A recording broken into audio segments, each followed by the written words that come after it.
I don't know whether anyone else is hearing me. If anyone else is listening right now, can you write in and let me know whether you're able to hear me? I'm not sure whether it's on Ellen's end or whether it's just in general. I cannot tell.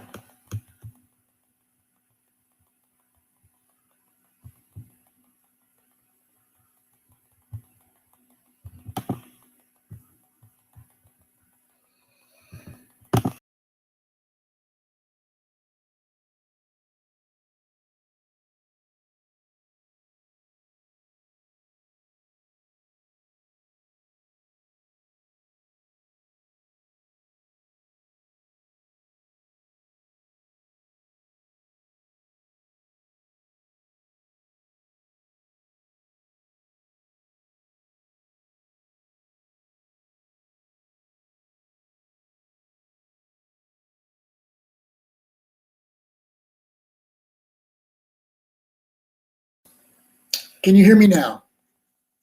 Ellen? No?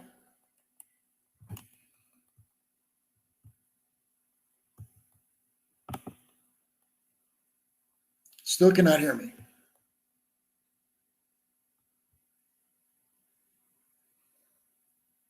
Anyone out there, please let me know if you cannot hear or if you can hear. Write to me either way.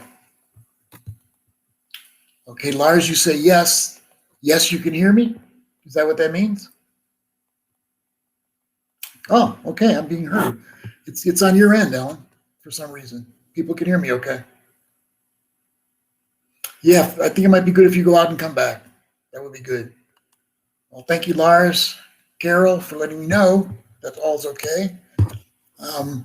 Ellen, yeah, you can leave and come back. That'd be great. So we are at spring equinox now. I started to say that. And again, that's when the light and dark are equal, but it seems like all opposites are balanced or tend to be balanced during spring equinox. So, you know what's really odd is that dark and light, for instance, like light is good and dark is bad in a lot of ways that people see things. It's kind of crazy when you think about it, isn't it? I mean, just look at a given day. A given day is light half the day, or approximately half the day, depending on the season, and then dark for the other half a day. So why would we make dark into evil and light into something good? I guess one of the reasons is because we get scared in the dark. A lot of people do, especially when you're a kid. And then when there's light, of course, there's the sun and you have fun and you play. But how it got religiously that way, not quite sure. I think it's got to do with fears more than anything else. But can you imagine, like, for instance, if we considered hot part of good and then cold water part of the evil forces, or some other way of looking at it. But light and dark right now, or just when we first had the equinox, that was equal. And light increasing, that means more and more every day, a feeling of our experience having more light in it, not just literally, but in other ways too. So Aries is the sign that starts spring equinox. For a month, the sun is in Aries. So Aries follows Pisces. Pisces is the last sign in the zodiac. And Pisces kind of contains all the other signs, all the other energies sit inside Pisces. And so when it's winter, we kind of gather all the different places we've been. We gather all the things that we've experienced. We go through grief, because oftentimes in winter, it feels like that we're reaching an end of something. And we release that which is part of our grief from the past. We release that which is not serving us anymore. And then comes Aries, starting on the moment of spring equinox. And Aries is the first life. Aries is like the buds coming through the branches. The power of the buds coming through those branches. Aries is also all the sperm rushing to the egg to see which one's going to get there and help create a new human. So that's Aries. Aries is also more bold than most signs. It's also very important to Aries to be true to itself. Being true to itself is one of its top, it's like it's God, its own God. It's being true to itself. It doesn't mean it thinks of itself as God, but it thinks that the way it was made is the way it should be. Just like that. So we're going to have a great guest on today. She was on last week, Ellen Solart. I hope she's working on that sound on her end, because I'll be talking with her and the questions will be coming from me. So I hope so.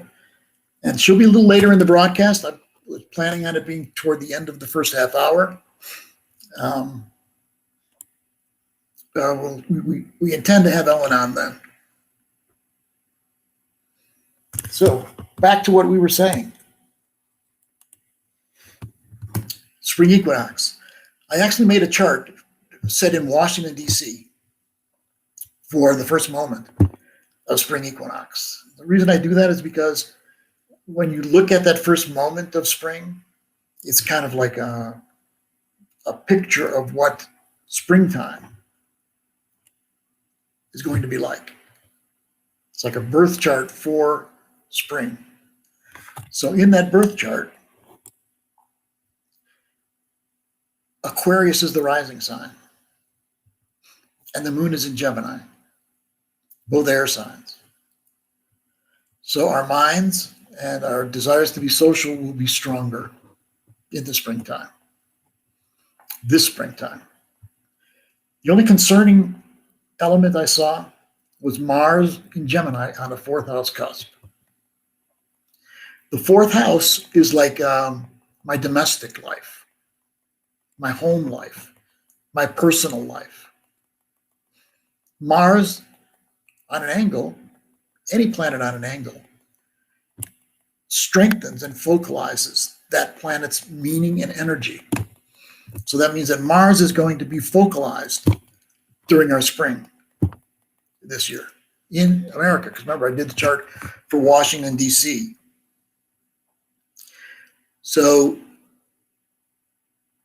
Mars in Gemini, and it'll be conjunct the moon in Gemini in that chart. When the moon and Mars are trying to connect in a conjunction, it's like wanting to connect the part of us that wants things to be safe and together, the moon, or Mars, which is independent, on my own, don't really need to connect. And if I do connect, I feel suffocated. That's how it is when it's Moon-Mars conjunction oftentimes. So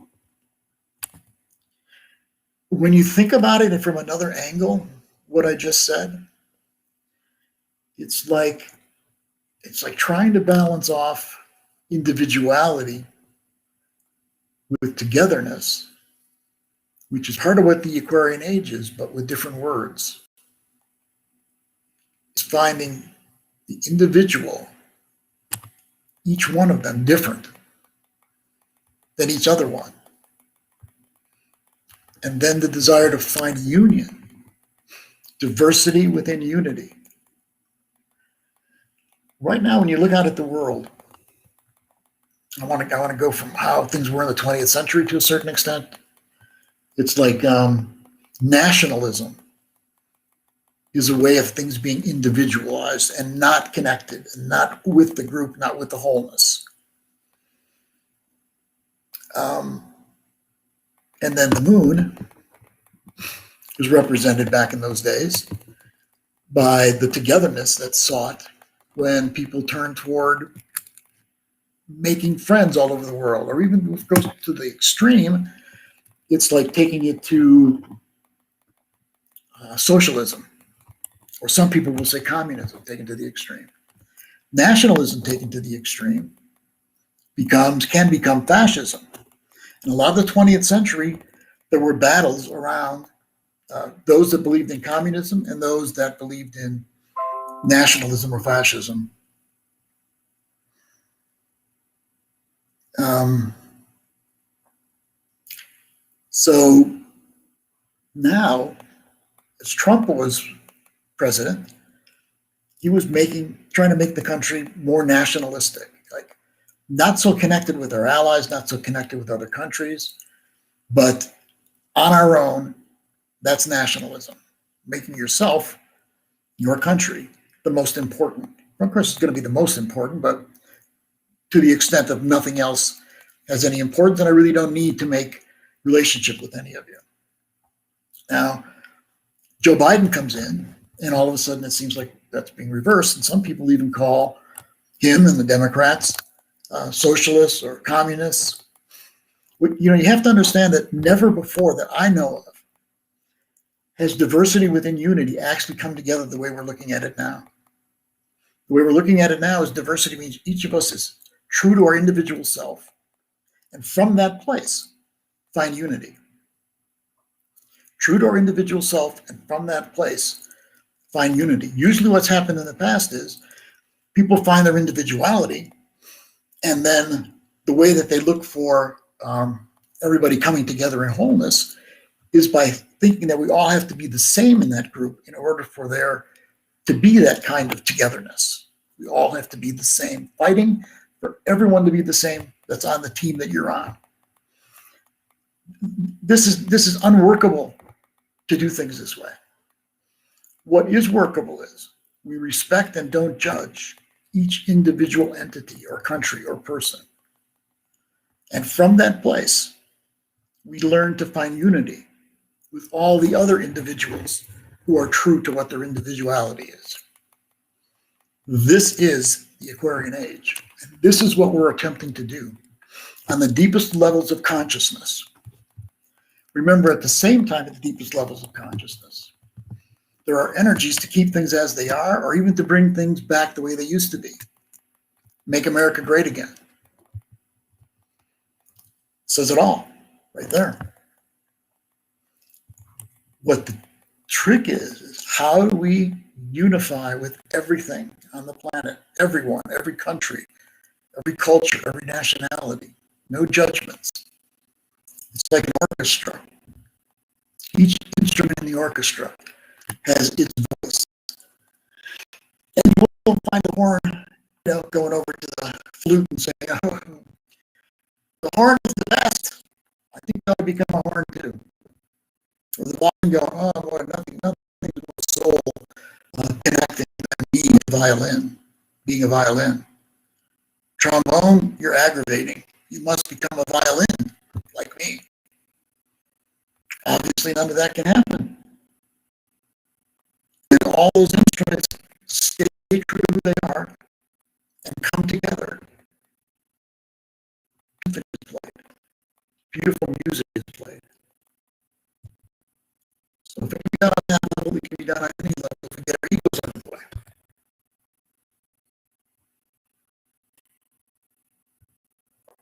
You know what I mean?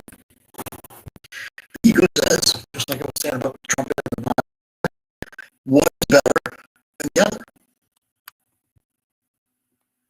And I just got a flash from something with this software saying the connection is weaker.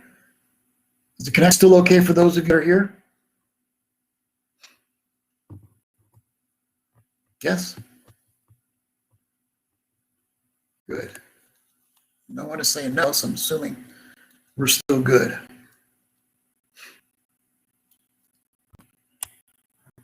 So the orchestra is a good thank you, Kate, for commenting. Okay there. Everyone seeing is okay. Okay. Ellen said, "Can I see you?" She's just written to me on the private chat, and no, I cannot see you anymore. You're not there. I sure hope we can get you back. I really want to talk with you today. We have continued from last week. Oh, by the way, let me also mention that Carol, my voice is a little wiggly. I hope that's because of the software. Deborah Knighton Tallarico will be on later today, and she'll be discussing this ceremony and what it signifies on other levels we haven't talked about yet. to seeing her. She'll be right about at the end of the show. And no, Ellen, I still don't see you anywhere. So the whole idea of opposites being connected, that's why I always carry this little thing everywhere on my neck. In a lot of ways, it's got to do with one of the most important belief systems I have, is that all opposites are meant to connect with one another. And, generally speaking, they all meant to connect together. Somehow, as a human family, we have pushed the connection from one another. And a lot of that is ego. A lot of that is a desire to be better than someone else. Sports. I love sports. A sporting game. You want to win. I think that's good. But when it comes to relationships, human beings that aren't about sports, it really doesn't help the cause of being a human and having a good life, right life, so to speak, by making ourselves better. Or, it's just as egotistical in a different way to make ourselves worse, because we're still buying into ego. I'm not saying we don't need ego to a certain extent. We need to be something out in the world right now in order to pitch in. So it's not harmful to just have a sense of who I am as opposed to who you are. But where it runs into trouble is who I am, or the religion that I am, or the country that I am, or the nationality that I am, or the race that I am, or the gender that I am, or the sexual orientation that I am is better than yours or worse than yours. So this is something we're really working on as a human family. So back to that chart that I put together for spring, with that Mars sitting on the 4th house cusp, you can expect there to not be much, and this is very generally speaking, doesn't mean in your home, but very generally speaking, it's not going to feel very restful on a personal level. It's Mars is going to be there.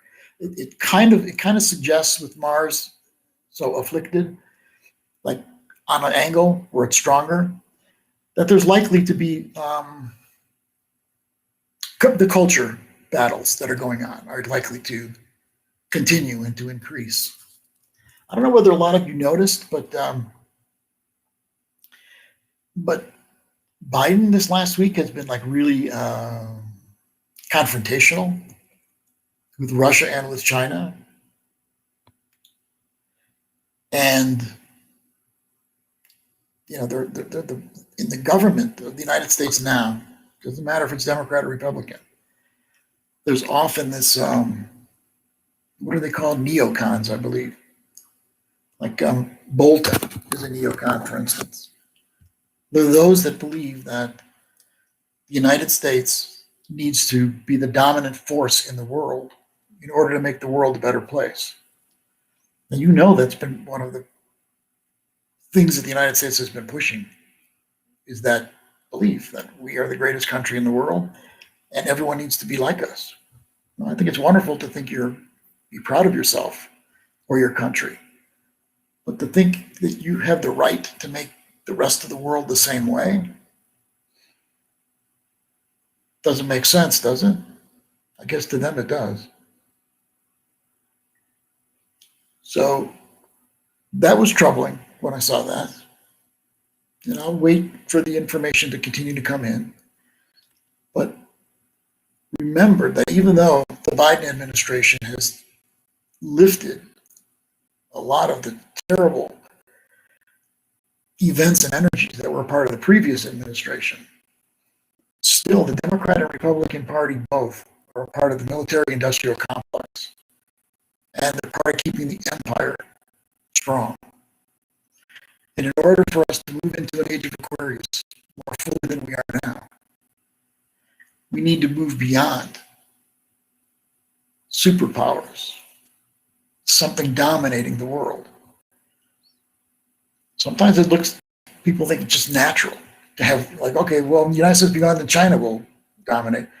That's the way it looks right now, but that's not going to move us into the age of Aquarius, and I don't think that's what's going to happen. I think we really are moving into this diversity within unity world, and events will happen to help it be so. But we're going to have to get reality checks first. Reality checks meaning, what if we did have conflict or war? Again, Russia, China, not just little countries that we easily go in and take over, like Iraq. But this would be where it would be much more difficult. Much more difficult.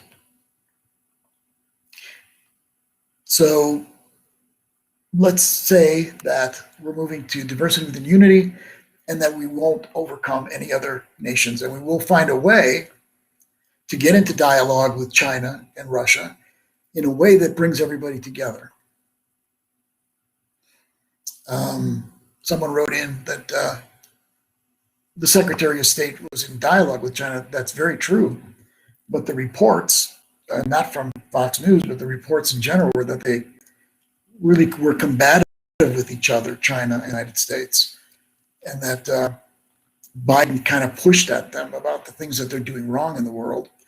And then China pushed back and mentioned slavery, mentioned how we treated Native Americans. So they got into that kind of battle with one another. In other words, it was saying, you're not any better than we are. Look what you did with slavery. Look what you did with Native Americans. And look at the problems you're having with minorities in your country.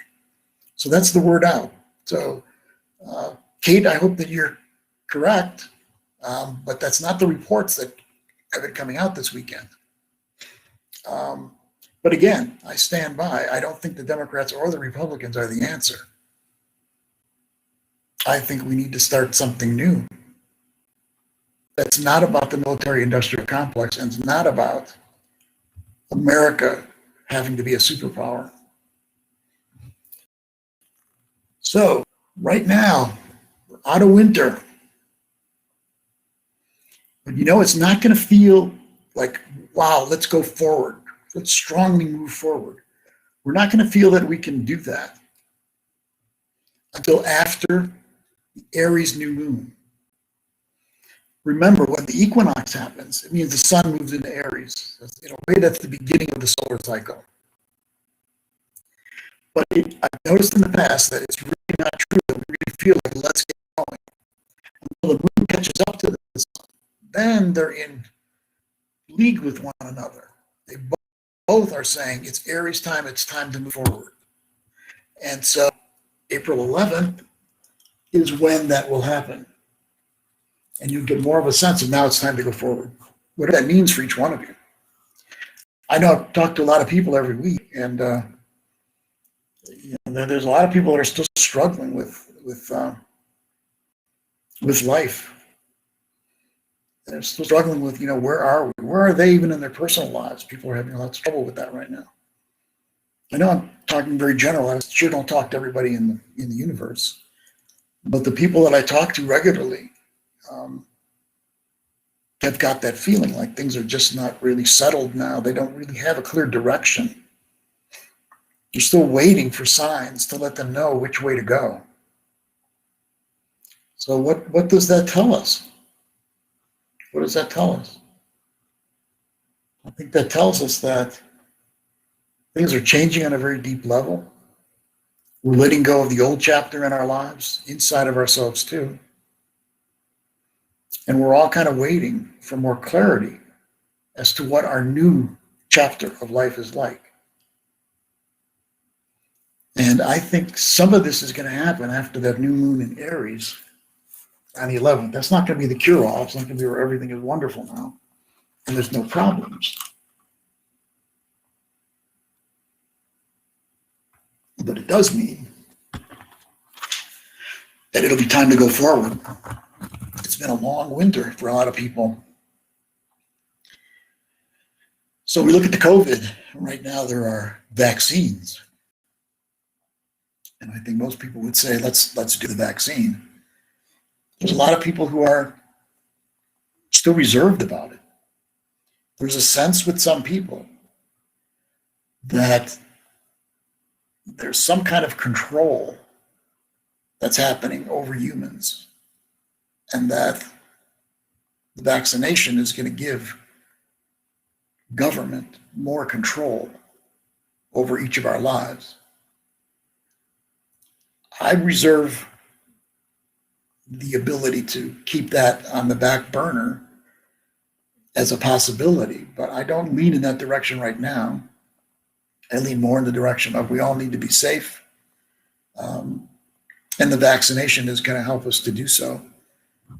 And to maybe take this COVID virus and begin to let it go, at least let it go as something that is devastating to our human family.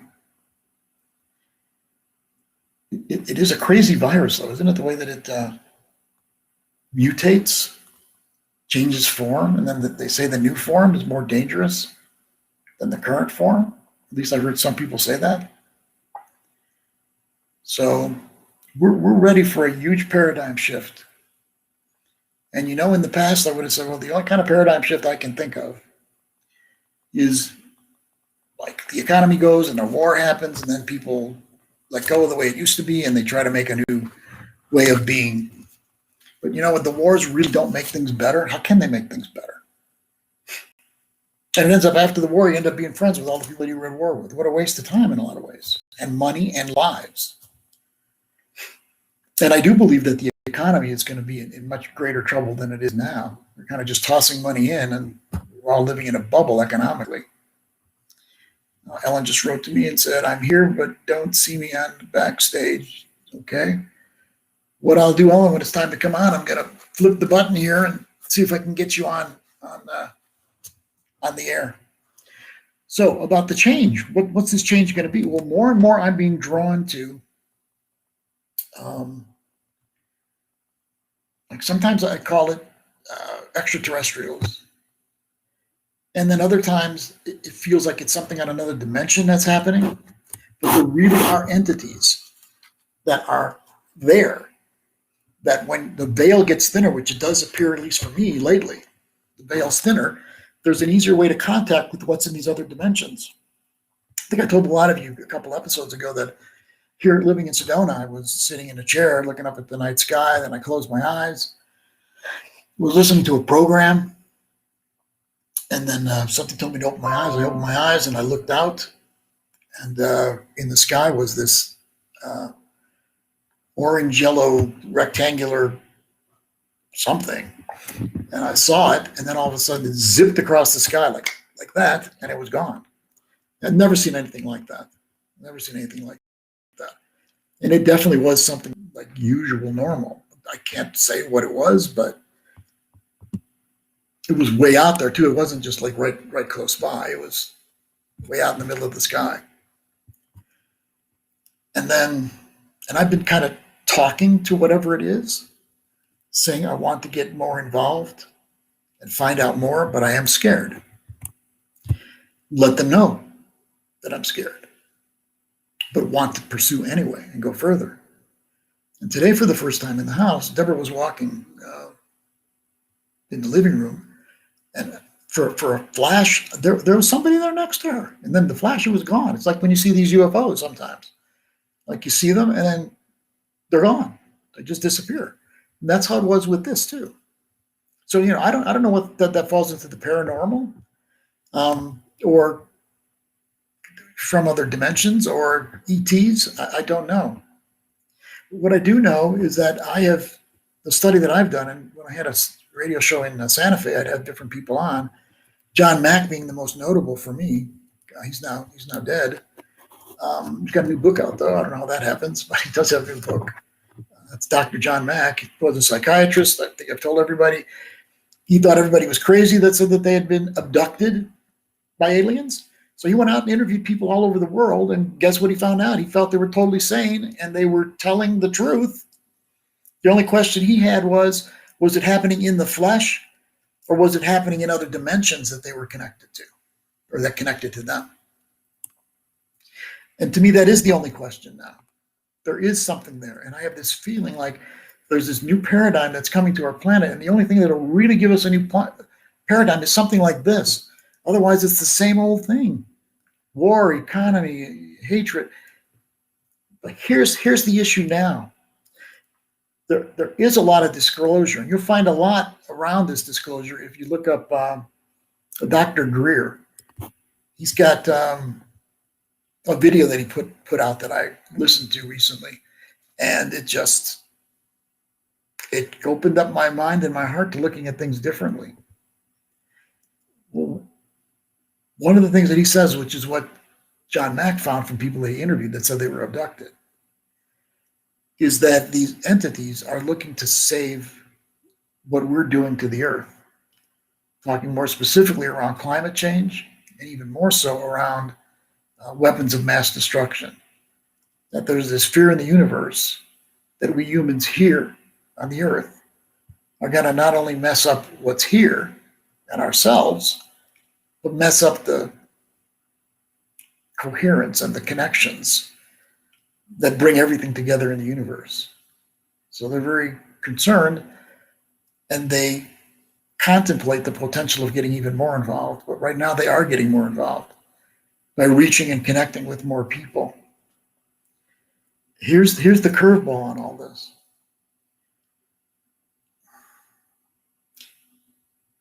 The government has been saying more and more, yes, this has happened. We've seen people from other realms. They exist.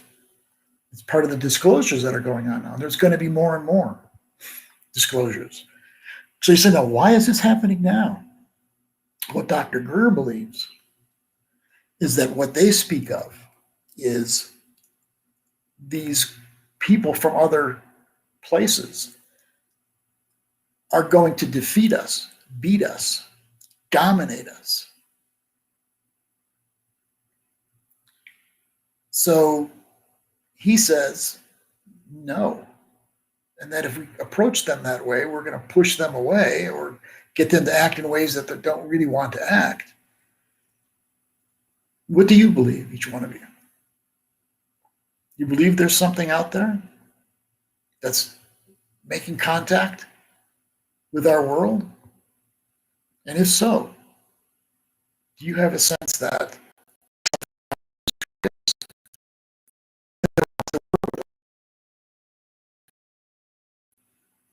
I guess that's something to be looked at.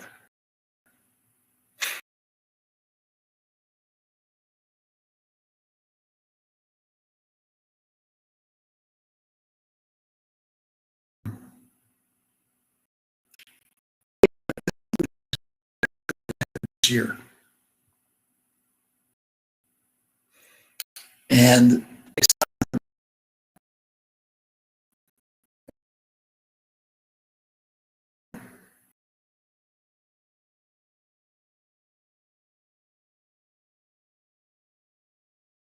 there are aspects, eclipses, that are similar to the ones that happened when Roswell happened.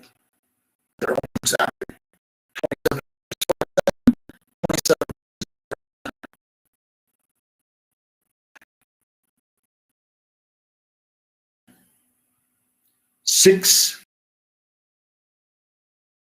12 degrees of Sagittarius. That's exactly what was happening back in Roswell. Same signs with the eclipses. For me right now, it's a sign of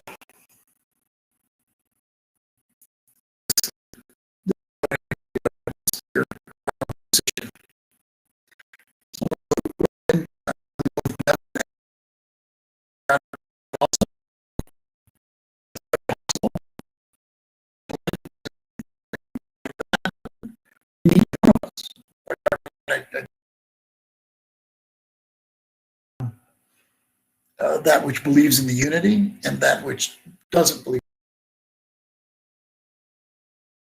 Make that not so impossible. To make diversity within unity and win-win new ways of bringing this earth and this universe together. That's where we're headed. The wars between dark and light, the wars between whatever, there's no purpose to it anymore, if there ever was. So I do believe that there's something on the way that's going to take us beyond that paradigm into a new paradigm. And each one of us inside ourselves are going to be contributing or not contributing to what potentially is there for all of us now? Do you believe in the diversity within unity? Do you believe in the unity part most of all? And do you believe we're capable of saying, yeah, we're different, but we can unify with everyone else? Nevertheless, can we actually get rid of these weapons of mass destruction? Don't you believe we have to? Don't you believe that when you build something like that, and it's built in so many places now, that you're bound to use it, even if by accident somewhere along the line? I do believe that. I believe we have to rid our Earth family of the weapons of mass destruction, but even more so, transform the beliefs and attitudes we have inside ourselves that got us to build them in the first place. Again, it's this dog eat dog, who's the best, who survives while everyone else dies. A lot of the work that I do with people, I'm finding that people more and more are letting go of the fight and flight way of being inside themselves. The fight and flight just tears apart our bodies, by the way. And we use it for things that have nothing to do with the original intention of fight and flight, like somebody's got a gun on you and or an animal's going to jump on you. Yeah, you need fight or flight then, but you don't need it for everything that happens in life. We don't need to stress so much about everything that we do. And so by letting go of this fight or flight response to everything, it's another way of making a statement that we are not on guard all the time for this battle between us and whatever it is. So we only need the fight or flight for that which the animals need fight or flight for, which is actual harm to our bodies. So I do think that we're on the verge and we're ready. Ellen Solart, are you anywhere to be seen? I don't think so. I can promise you all this, we're bringing on more and more people with this way of looking at things. I've been interviewing lots of different people. And yeah, somebody said sounds very choppy. I think one of the reasons is because I'm getting this flash from whatever the software is here, whatever this is, saying that the connection has been difficult. I hope it's been good enough for you to get something from this show today. Oh boy, I really do strongly believe that this is what a lot of what this year is going to be. We'll go through the months. Right now, I don't know whether Ellen is there or not. I'm sorry for all these technical mix-ups today. I'll make sure that I get it fixed between now and 2 weeks from now. The next show will be on the 4th of April, I believe. First weekend in April, anyway. The next one. It's every other week we do this. So on April 11th, we know that we have this new moon. And then as we go a little further than that, right before, on April 8th, there's a Mars return. And then right now there's a Mars conjunct United States Uranus. So that's a lot of Mars. And then as we get into May, now let me take April first. In April, Jupiter will be conjunct the United States moon in Aquarius. But by the way, one of the reasons that I thought that Biden would win, a lot of you who've read me and listened to some of the things I do, realized it was because I didn't like the charts of Trump and Biden. I thought both of them were decent enough to be the ones that would be president. By decent enough, I mean, it's his own formula that I do, which is how much does an individual's chart connect with the United States chart? And not only that, but what changes are going to happen in the world that connect with the United States chart, which then would connect with the charts of these individuals. And when I predicted Obama would win, when I predicted that Trump would win the last time, the formula was just perfect. And this time it just didn't make sense. And no one stood out. But then I started looking at the charts of other people that could be vice president, including Kamala Harris. And I wrote to people that if she gets elected vice president, I have a feeling that she's going to be president during the next 4 years, because her chart is so perfect for the formula that I laid out. It was very interesting this last weekend that I don't know whether you all saw this, but Biden was talking about Kamala Harris, and he said, and then President Kamala Harris will be, really? That's what he said. President Kamala Harris. Freudian slip. I think somehow this is a part of what's going on. I don't know the deeper level of why exactly, but I do believe that she's going to be president before too long. When you look at May of this year, Jupiter will move out of Aquarius and into Pisces for a little while at 2 degrees of Pisces. 2 degrees of Pisces is exactly where Kamala Harris's midheaven is. That's the angle of the chart that denotes career and the job you're doing. Jupiter can only do this like once every 12 years. And so it's stopping right up there. So that makes me know that there's something coming around her career that are going to bring her to another level.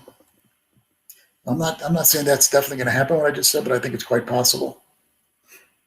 I think it's quite possible that was the plan all along, that she's going to be president. I just noticed that Biden was slipping down the stairs, getting on the Air Force One recently. I really feel bad for him when I see some of these things happening. And I don't know what his level of difficulty is physically or mentally. I don't think any of us know. But it does look sometimes like he's really in trouble, physically and or mentally.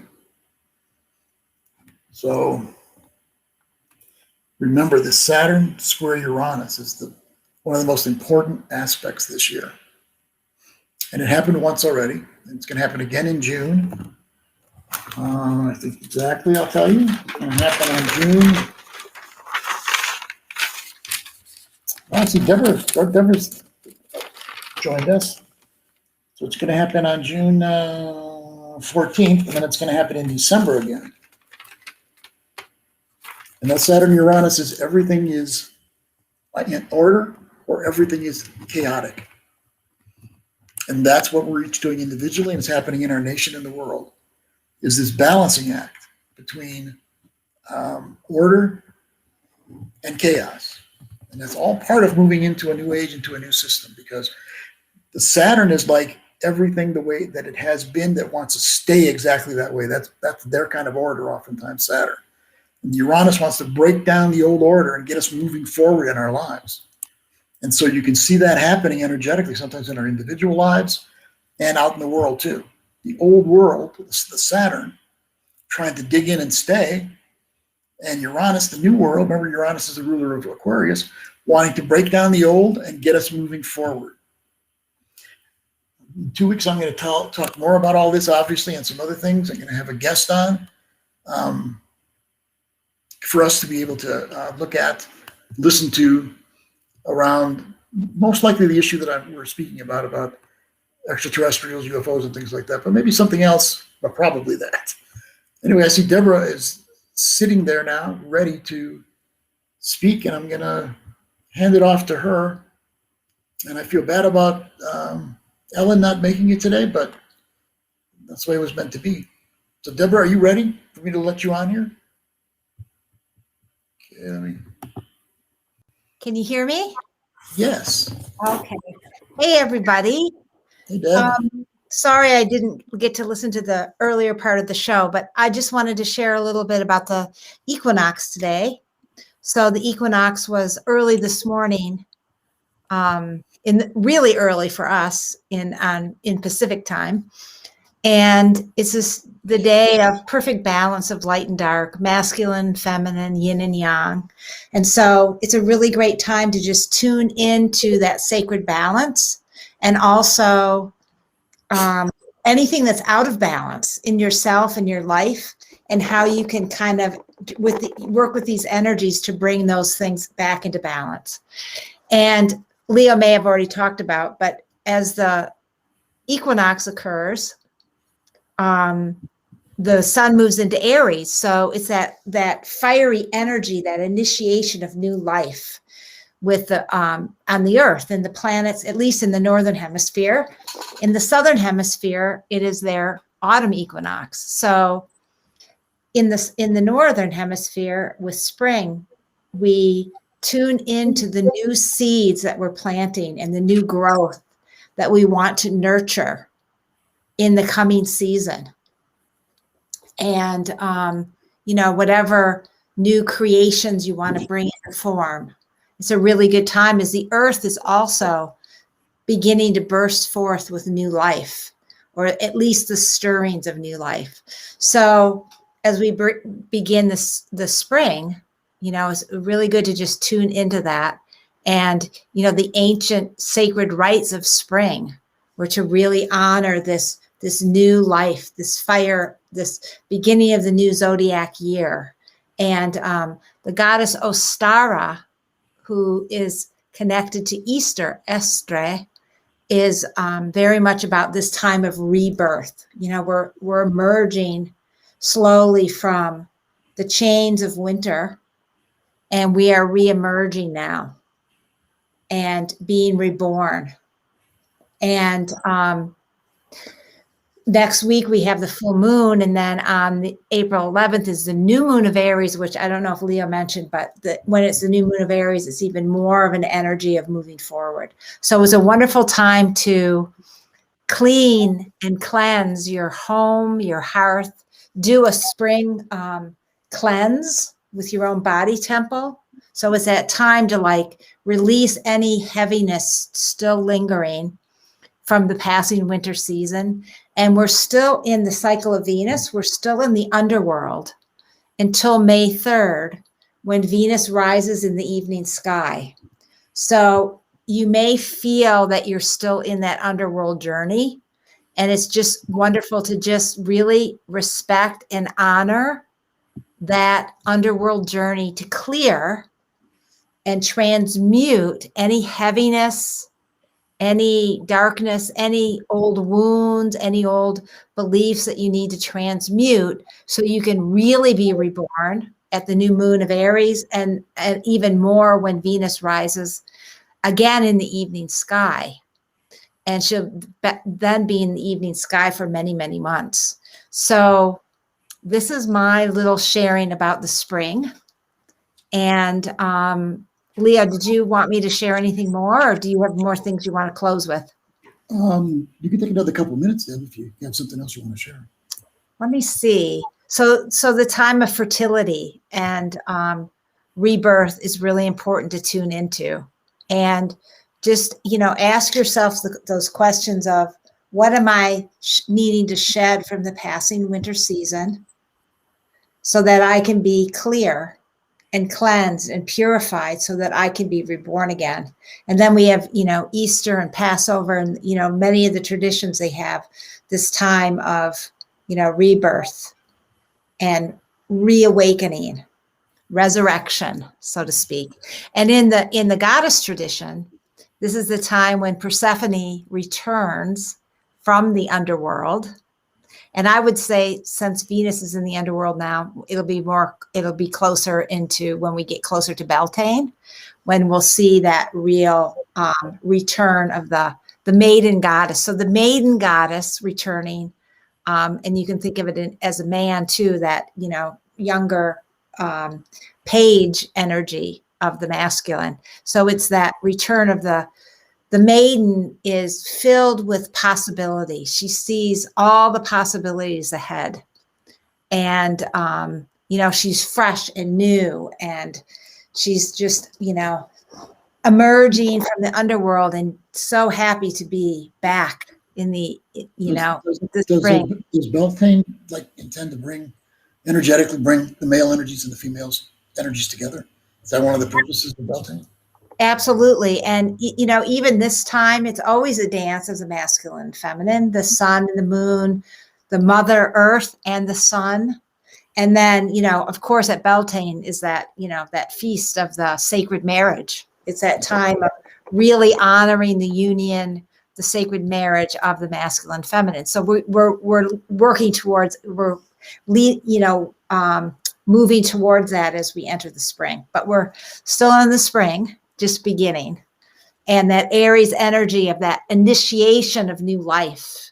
And, you know, in the Native tradition, it's Native American tradition, it's like the doorway, the entrance to the medicine wheel of life. It's the beginning. It's a new beginning. It's a baby being born, spring being birthed. So, Thank you, yeah. Deb. Yes. Give My it a little breath of fresh air. We're going to have some technical difficulties today, quite a bit on boy. the air. Oh, boy. Yeah. So you brought a nice breath of fresh air in. Oh, good. Thank you. Thank you. Thanks, everybody. Happy spring and that's the main thing. Your happy springtime and happy winter. Autumn equinox to everyone in the Southern Hemisphere that might watch. Much love to everybody. Happy birthing.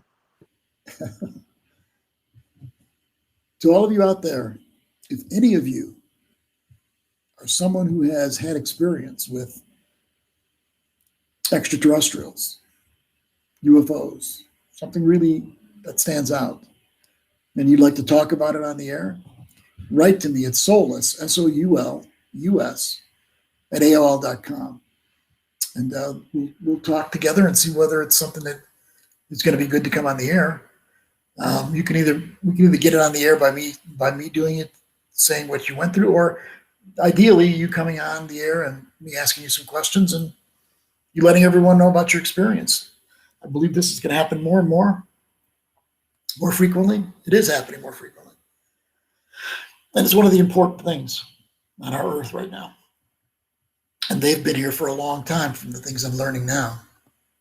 They're here. They've been here for a long time. And their voices are going to be louder now going forward. Also, that's soulless at AOL.com, SOULUS at AOL.com. Feel free to write to me for any comments you have about the show. Also, if you'd like to have a reading, that'd be fine. You could go, I'd love to. You can go up to KnightonTallarico.com to find out more about the services I have. And then I have a blog I'll have to do that blog as soon as I'm done talking here. I have a blog that I put out, which is a forecast every week. On Saturday, I put it out. And that is spiritualtherapy.wordpress.com. I think they're still using that. Spiritualtherapy.wordpress.com. And you can find out more about that blog. So we're coming toward the close today. Again, I apologize for some of these technical difficulties that happened today. I'm going to do what I need to do so we don't have those kind of difficulties again. So thank you all for listening, for tuning in, for being a part of this. Remember, the purpose of this show is to help us get into the consciousness and the ways of the Age of Aquarius. And we're already there. You know, I talked about on winter solstice 2020, Jupiter-Saturn conjunction at 0+ degrees of Aquarius. That was our beginning of moving into the Age of Aquarius. But we got a lot of work to do before we're fully 100% into this Age of Aquarius.